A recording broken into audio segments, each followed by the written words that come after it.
माध्यमिक शिक्षकों के उच्च पद प्रभार के आदेश आना शुरू हो गए हैं और ये आदेश अपने ही स्वयं के आईडी पर जनरेट किए गए हैं। ऐसे में कई माध्यमिक शिक्षकों के आदेश जारी नहीं हो रहे हैं, तो थोड़ा धैर्य रखें। इस वीडियो में हम पूरी जानकारी बताएंगे कि ऐसे माध्यमिक शिक्षक जिनका डीएड है उनके भी आदेश जारी होंगे और जिनका बीएड है उनके भी आदेश जारी होंगे। यदि आपका डीएड है और अभी तक आपका आदेश नहीं आया है तो घबराएं नहीं, धैर्य रखें, आपका आदेश जल्दी आने वाला है। कैसे आएगा विद प्रैक्टिकल पूरी जानकारी हम आपसे शेयर कर रहे हैं। साथियों, ऐसे माध्यमिक शिक्षक जिनकी योग्यता में डीएड शामिल था, ऐसा सेकंड काउंसलिंग के दौरान डीएड को शामिल नहीं किया गया, तब से ये बातें सामने आ रही थी। क्या डीएड वालों के प्रमोशन नहीं होंगे? क्या डीएड धारी माध्यमिक शिक्षकों का उच्च पद प्रभार का आदेश जारी नहीं होगा?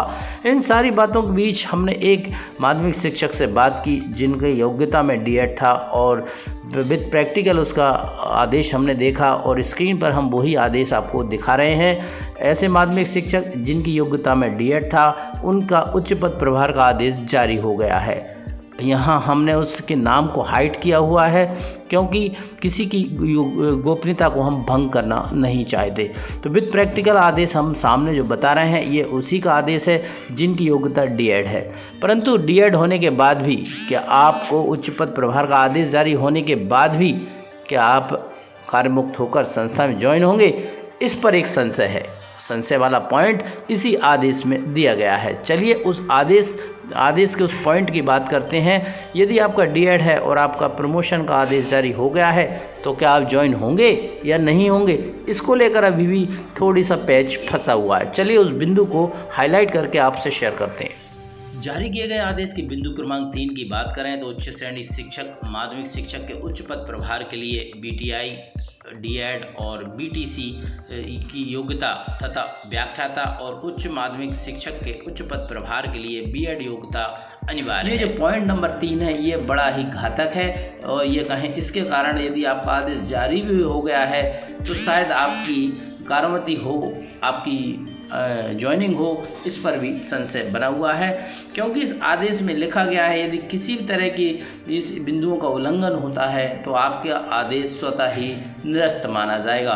और ये बात लिखी गई है बिंदु क्रमांक 5 में। यदि लोक सेवक बिंदु क्रमांक 3 और 4 के अनुसार योग्यता धारित नहीं करता है तो आदेश स्वतः निरस्त माना जाएगा।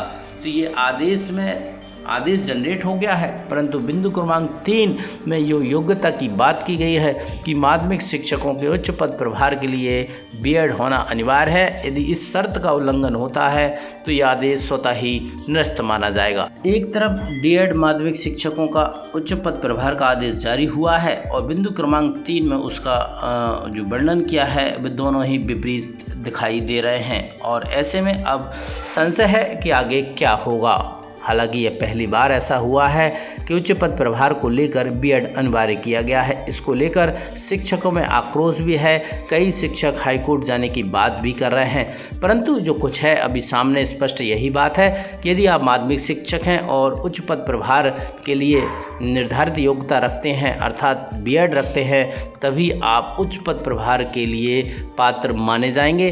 देखना यह है आगे क्या होता है, ये तो लोक शिक्षण संचालनालय डीपीआई भोपाल ही तय करेगा कि आने वाले समय में किस तरह का घटनाक्रम होगा। हाल फिलहाल बीएड धारियों के लिए तो कोई बंधन नहीं।